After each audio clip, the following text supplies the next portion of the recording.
Bonjour et bienvenue sur ce 15e épisode du podcast qui te dit tout ou presque sur le nerf vague et le système nerveux en général.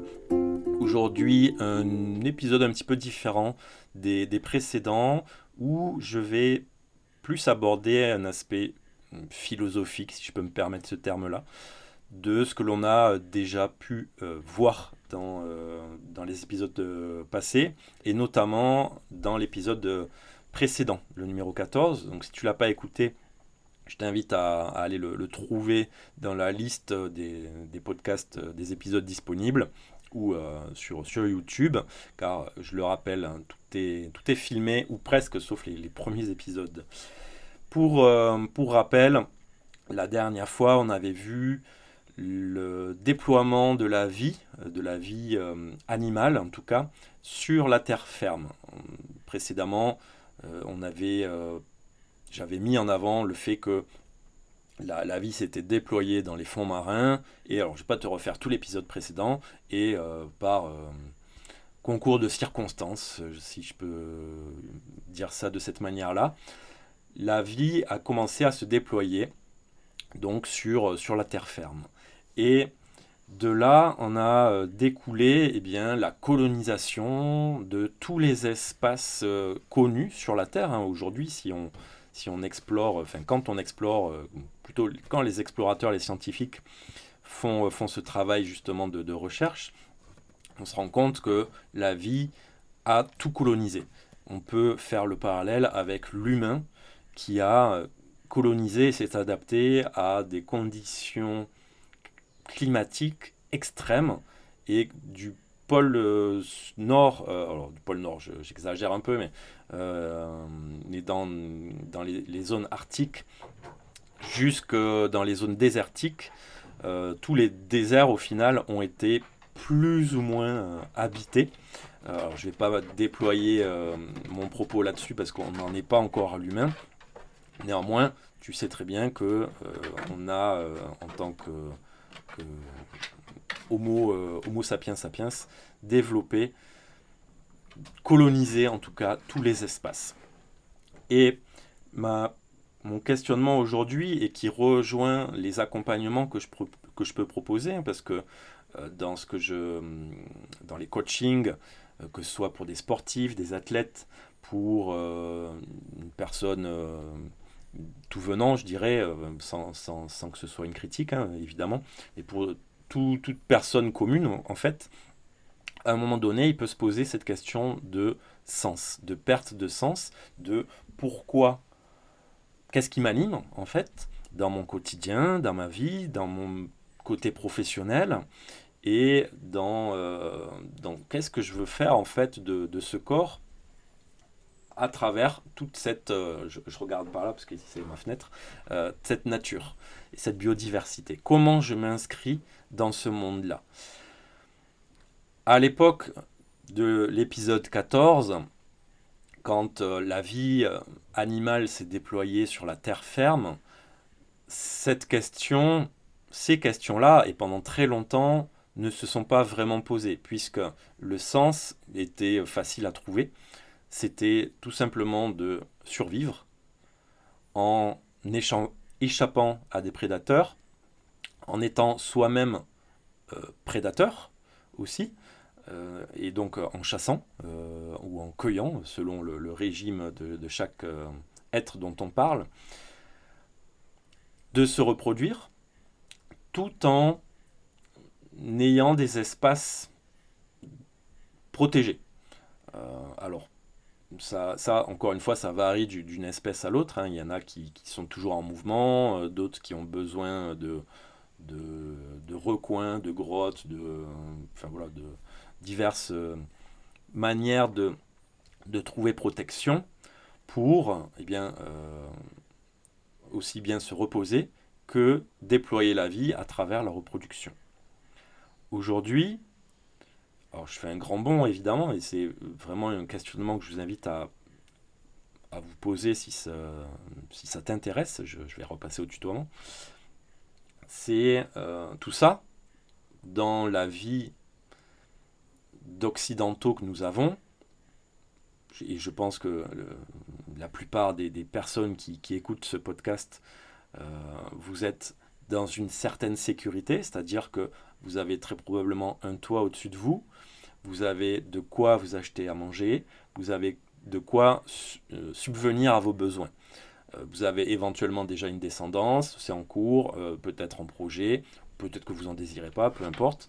En tout cas, vous n'êtes pas dans un mode de survie où à chaque jour, vous ne savez pas ce que vous allez manger, vous ne savez pas qu'est-ce qui vous est réservé. Même si, évidemment, à l'heure actuelle, on est donc en novembre 2025, selon là où on vit, le territoire sur lequel on vit, ça peut être plus ou moins anxiogène. Forcément, si on écoute les informations, si on écoute tout un tas de médias plus ou moins alarmants, on peut craindre pour un certain futur, ne serait-ce que au niveau de l'écologie et de l'environnement, où on voit bien que c'est perturbé et qu'il y a des catastrophes de plus en plus fréquentes et de plus en plus violentes. Donc même ça, déjà, ça peut créer une certaine anxiété et un certain questionnement sur comment je vais me déployer dans mon futur. Alors, si vous avez un certain âge avancé, cette question sera peut-être moins présente pour toi. Si en revanche tu es assez jeune, on va dire la quarantaine, ou un peu plus vieux, hein, on va dire cinquantaine même, et que tu as plein de projets encore, enfin voilà, tu as plein d'idées d'expansion, ce genre de considérations peuvent advenir à ton esprit. Ouais, est-ce que c'est le bon moment? Est-ce que c'est le bon endroit de réaliser mon projet, mon rêve, mon objectif? Est-ce que c'est correct aussi? Parce que ça peut se poser comme question. Est-ce que c'est correct vis-à-vis de la situation écologique, si je vais rester là-dessus pour l'instant, de réaliser ça? Parce que j'ai probablement des valeurs de m'inscrire dans un entretien de la nature, de l'environnement auquel je fais partie, et est-ce que ce que j'ai envie de mettre en place répond aussi à ces valeurs, est en contradiction, ou alors peut-être que je m'en fiche complètement et que en tout cas j'y porte pas d'intérêt plus que ça, et j'ai peut-être d'autres visions sur le monde, tout simplement. Je ne vais pas rentrer dans une critique de ça c'est bien, ça c'est mal. C'est pas du tout mon objectif. C'est plus amener ce questionnement de aujourd'hui, qu'est-ce qui vous fait justement, qu'est-ce qui te fait, pardon, avancer? Qu'est-ce qui te fait te déployer? Je reviens à mon épisode 14 où le déploiement sur la terre ferme, sur ces espaces plutôt vierges, ça a été salvateur. Il y a eu des pertes parce qu'il y a eu plein d'essais non réussis de développement de la vie sur un nouvel espace. Il faut se rappeler, les êtres vivants sortaient de l'eau, donc dans un milieu complètement différent de l'air libre, et avec tout un tas de défis nouveaux à surmonter. Et au fil donc des évolutions, des années et des transformations des espèces, il y a eu adaptation et donc peuplement des différents espaces. À cette époque-là, c'était, comme je le disais, de la survie, de sortir de l'eau. Si tu vois pas de quoi je parle, vraiment, je t'invite à écouter l'épisode 14 parce que c'est une des théories qui nous fait dire que c'était plus possible pour certaines espèces de continuer à vivre sous l'eau, et tu le découvriras en écoutant ce fameux épisode précédent. Ça a été une porte de sortie de conquérir les espaces aériens, terrestres plutôt, et plus tard aériens aussi. Et aujourd'hui, qu'est-ce qui te pousse à vouloir justement te déployer toujours plus? Cette question, elle peut prendre diverses formes. Il y a des personnes qui ont un élan d'expansion continuelle, avec plein d'idées, plein de projets, ils mettent en place des choses, ça roule, ils ont une capacité à se projeter dans l'avenir et dans l'espace assez facile, contrairement à d'autres personnes où c'est plus compliqué, voire pour d'autres où carrément c'est un blocage, où le déploiement dans l'espace, enfin dans la vie, dans un projet, le fait de se projeter dans un objectif, vers un rêve, est souvent soumis à tout un tas de choses qui vont pour ces personnes-là en tout cas, qui vont les bloquer. Le moindre obstacle va faire que ils vont pas y aller, ils vont plutôt être stagnants, ils vont stagner et se retrouver dans une position alors, soit de sympathique fuyant, si tu connais ces termes-là, soit de dorsal. C'est-à-dire, sympathique fuyant, ça va être des personnes elles ont une idée ou plusieurs, elles essayent un truc, et là, en fait, il y a un mur qui s'érige face à elles, et qui va faire que pour passer l'obstacle, il faudrait qu'elle déploie peut-être, je dis n'importe quoi, de la colère, qu'elle déploie une énergie qu'elles n'ont pas l'habitude de côtoyer, de générer en elles, et qui les sortirait d'un certain confort, d'une certaine habitude. Je vais plutôt utiliser le terme d'habitude plutôt que de confort. Parce que sortir de sa zone de confort, aujourd'hui, est trop galvaudé.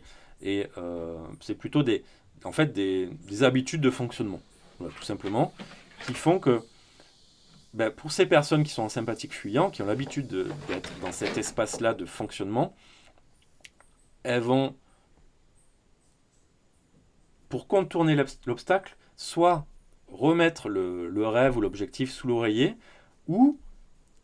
et plutôt en se disant ah, c'est pas le bon moment, ou et sans argumenter, c'est juste alors je vais caricaturer énormément le truc, mais en disant ah ben non, mais les planètes sont pas alignées, c'est pas mon karma, c'est pas c'est que si c'est pas si là c'est pas fluide, c'est que c'est pas pour moi, c'est que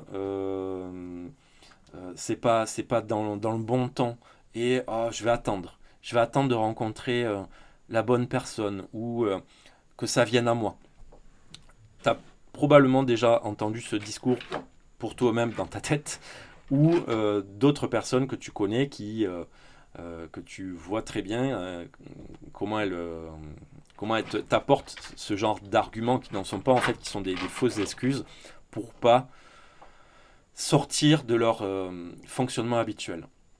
Et ça, c'est ni bien ni mal, encore une fois, hein, c'est juste que ce sont des manières d'être qui font que pendant un temps c'est ok, mais au bout d'un moment, quand c'est hyper répétitif, arrivé à un certain âge, ces personnes-là vont se dire ah, mais là j'ai totalement laissé filer mon rêve, j'ai totalement laissé glisser mes ambitions dans autre chose. Et aujourd'hui, je me retrouve à, je sais pas, 40, 50, 60 ans. J'ai pas du tout réalisé ce que je voulais réaliser. Je me suis cantonné dans une vie plan-plan, dans une vie où il y a moins de murs, il y a moins d'obstacles à franchir.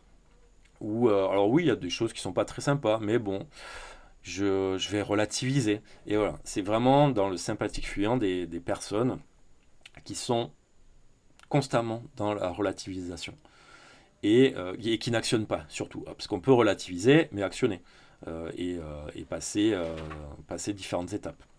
Là, c'est vraiment les personnes qui, tu l'auras compris, vont éviter de se confronter, en fait, aux situations. Et l'autre aspect, ça va être plus comment dire ça, c'est pas plus grave, mais c'est plus dur d'en sortir, j'ai envie de dire. C'est les personnes qui vont carrément rentrer dans du figement, dans du dorsal, et qui, là, alors on va retrouver les états dépressifs, les dépressions, les burn-out, c'est la même chose, et d'autres états vraiment où on sort plus de chez soi, donc il y a beaucoup de phobies, il y a des phobies sociales souvent aussi, et il n'y a plus aucune ambition en fait, parce que quand on est dans du dorsal, on a le préfrontal qui est complètement désactivé. Le préfrontal, donc la zone au niveau du front, hein, du cerveau, c'est une zone qui nous permet, entre autres, de... euh, ben voilà, elle a dû se désactiver, parce que je trouve plus mon mot, de réfléchir en fait, en quelque sorte, et de savoir un peu ce qu'on veut, de se projeter, d'avoir une réflexion, voilà, tout simplement. Et chez ces personnes, donc, cette zone est désactivée. Parce que si elle est activée, ça peut les mettre en danger. En tout cas, c'est ce qu'elles ont enregistré à un moment donné de leur vie. Et quand elles se retrouvent dans ces situations-là, en fait, il y a une inertie puissante qui les prend. T'en connais probablement, tu l'as peut-être déjà vécu pour toi-même aussi. Ces personnes, tu as envie de les prendre et de les secouer. Tu peux le faire, ça va les dépoussiérer, et c'est tout. Tu vas pas du tout les mettre en action en les secouant, ou en leur gueulant dessus, ou en leur trouvant 15 milliards de solutions, parce qu'en fait, tant qu'elles-mêmes n'auront pas un élan qui leur permettra de reconnecter ce cortex préfrontal, elles seront complètement inhibées. Voilà, c'est ce qui se passe, en fait, le préfrontal est inhibé, et tant qu'il n'y a pas quelque chose qui vient réactiver ça, cette connexion au préfrontal, l'action ne sera pas possible. Et il n'y a que les personnes euh, elles-mêmes qui vont pouvoir trouver une solution pour en sortir. Et ça peut être des solutions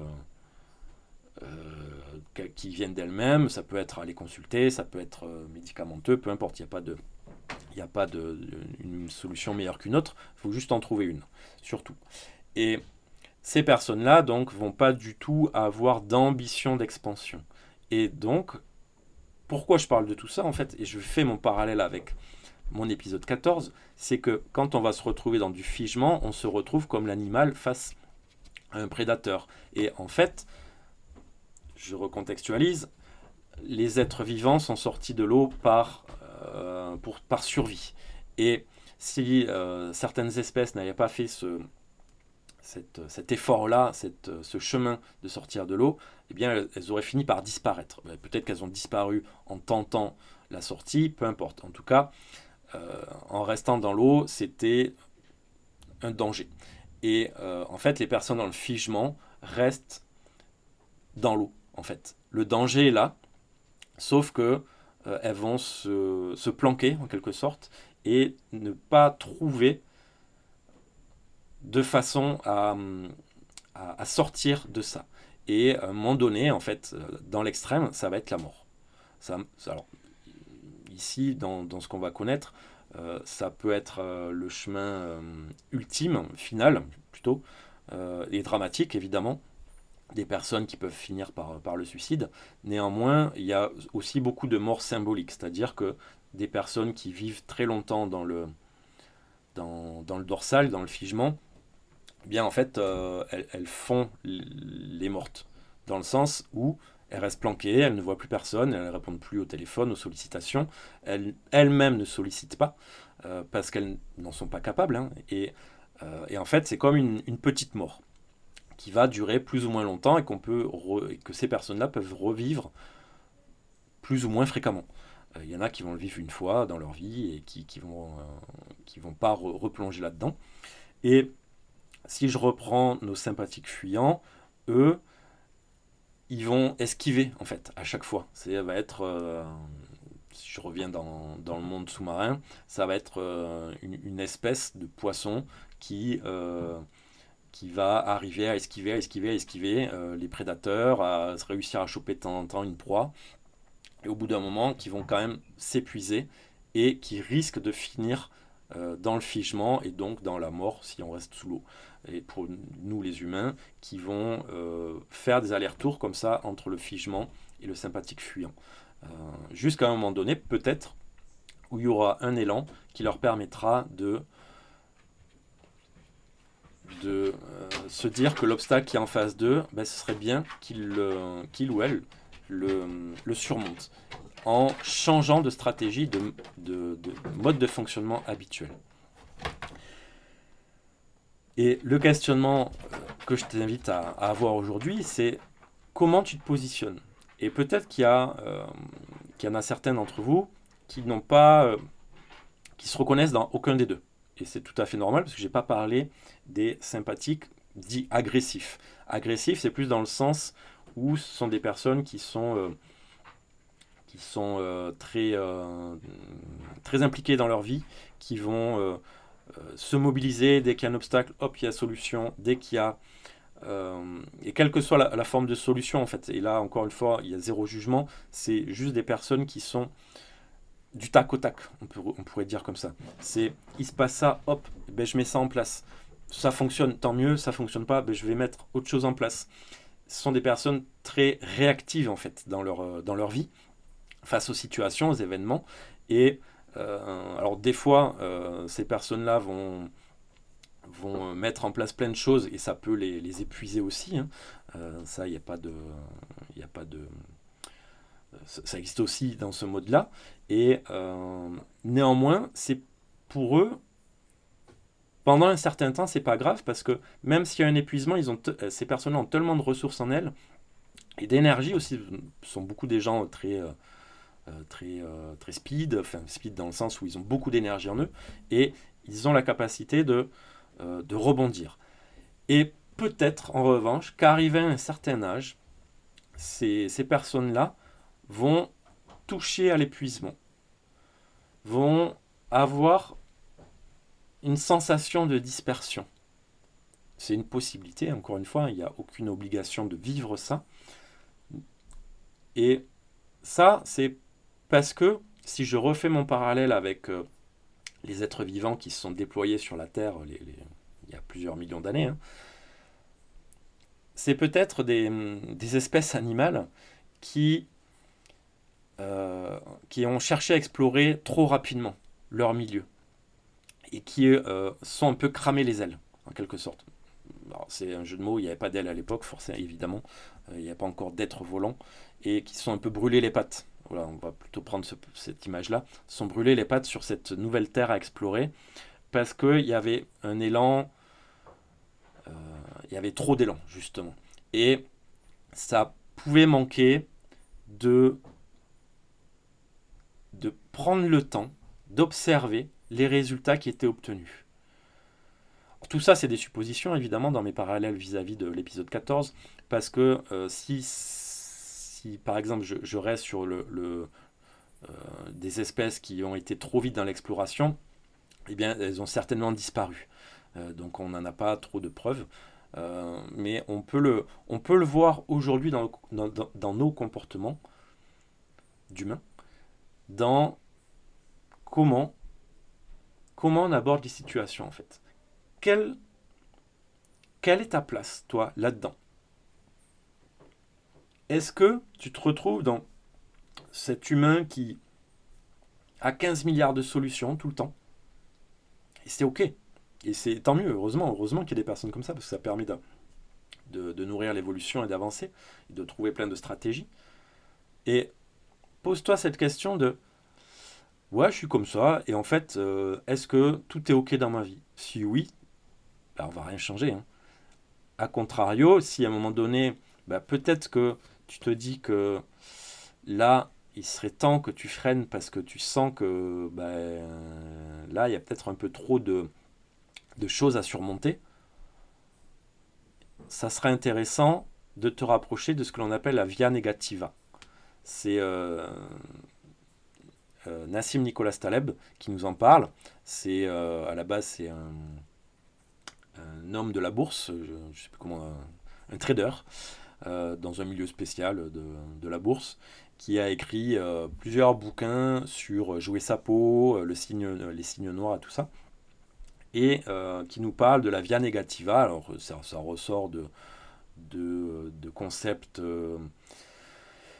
des Romains d'il y a 2000 ans, 2500 ans, qui est le principe de faire moins pour faire plus. Faire moins pour se concentrer un peu plus, pour avoir plus d'énergie pour se concentrer sur des choses essentielles. Donc est-ce que tu te disperses dans tous les sens et au final tu ne récoltes pas grand-chose? Est-ce que dans le fuyant tu es aussi dans trouver tout un tas de stratégies pour fuir? Parce que c'est un peu le même fonctionnement, sauf que c'est pas le même objectif. C'est fuir la situation qui est face à toi. Pareil, à un moment donné, peut-être que la via negativa sera intéressante à explorer. Et a contrario, pour les personnes qui sont dans du figement, et en général, les personnes qui sont dans du figement, elles vont pas écouter ce que je suis en train de dire, elles vont pas écouter de podcast en fait. Elles vont être tellement dans leur tête, dans leur ressassement, que ça va être compliqué pour elles de s'intéresser à autre chose, parce qu'il n'y a pas l'espace en fait. Peu importe. Ici, pour ces personnes-là, il ne va pas y avoir d'histoire de via negativa ou via positiva, ça va être de trouver quelque chose qui m'amène légèrement dans le mouvement, légèrement dans des micro-objectifs à réaliser instant après, alors pas seconde après seconde, mais voilà, il est midi, je vais manger, je vais me préparer à manger, un petit truc, hop, j'ai besoin de faire des courses, ok, j'y vais, je me prépare. Voilà, on est vraiment sur un reconditionnement, une rééducation de la vie dans la société, et voilà, donc tu es peut-être aussi là-dedans, t'en connais peut-être aussi des gens surtout qui sont là-dedans, donc tu auras compris, c'est vraiment l'invitation que ces personnes-là, ça sert à rien d'aller les secouer, faut juste être présent s'ils en ont besoin, et leur permettre de les aider s'ils demandent. Voilà, ça sert à rien de les sursolliciter toutes les 5 minutes, parce que sinon ça les épuise encore plus. Voilà pour aujourd'hui ce parallèle que je voulais faire avec ce fameux épisode 14 qui Soif de conquête, voilà, je cherchais le titre de comment je l'avais appelé, et ce parallèle, comme je te l'ai dit, à chaque épisode j'essaye de ramener les étapes évolutives de la vie avec ce que l'on peut vivre aujourd'hui. Aujourd'hui donc, par rapport à tout ce que j'ai pu expliquer à travers cet épisode le précédent, dans quelle phase tu te positionnes? Dans quel genre de personne tu penses être? Encore une fois, c'est pas bien ou mal d'être ceci ou cela, cela permet juste de se connaître d'une, et si la façon dont on a l'habitude de fonctionner bien ne nous convient plus, en sachant que ah ben oui, je suis plutôt en mode sympathique fuyant moi, ou un sympathique agressif, en sachant ça, je vais savoir quel levier, quel bouton sur mon tableau de bord je vais pouvoir activer pour ah ouais, là en fait je vais pouvoir baisser ça parce que ça c'est trop élevé. Et si je suis en figement dorsal, je vais pas actionner le même bouton que la personne qui est hyperactive. Au contraire, ça va être un peu le bouton complètement opposé que je vais activer. Parce que la personne en figement a besoin de mouvement, alors que la personne suractive, elle a besoin de relâchement, de se poser, de calme, de savoir, d'apprendre à récupérer. Parce que c'est ça le problème souvent chez les personnes hyperactives, c'est qu'elles ne savent pas comment récupérer de l'énergie. Pour certaines, il y en a qui savent très bien le faire. Voilà pour aujourd'hui. Si tu veux aller plus loin, je propose des accompagnements autour de ce genre de sujet, justement, apprendre à identifier quel genre de personne on est, qu'est-ce que ça implique dans notre vie, quel genre d'insécurité cela correspond d'être plutôt en mode agressif, fuyant ou en figement, de savoir, ah ben oui, en fait, tout ça s'est mis en place parce que dans ma jeunesse, j'ai vécu telle ou telle chose. On va pouvoir aller revisiter l'histoire que tu as vécue et ainsi te permettre de débloquer des situations dans ta vie qui sont récurrentes et que tu ne supportes plus de vivre. En gros, je propose comme d'habitude 30 minutes d'échange gratuites pour qu'on puisse aller plus loin, pour que je te clarifie un peu comment je travaille, que tu me donnes toi aussi qu'est-ce que tu souhaites aborder comme problématique et voir si on est compatible pour bosser ensemble. Toutes les infos, comme d'habitude, sont dans le descriptif de la vidéo, de l'audio du podcast. Et tu peux venir visiter mon site internet, t'inscrire à ma newsletter pour recevoir les infos que je partage. Alors, je ne partage pas souvent des newsletters, donc tu ne seras pas envahi. Et surtout, rejoins-nous sur le canal Telegram où je te partage des compléments d'informations par rapport aux choses aux sujets que je peux aborder à travers ces épisodes et où tu peux évidemment aussi rentrer en interaction directement avec moi en me posant des questions.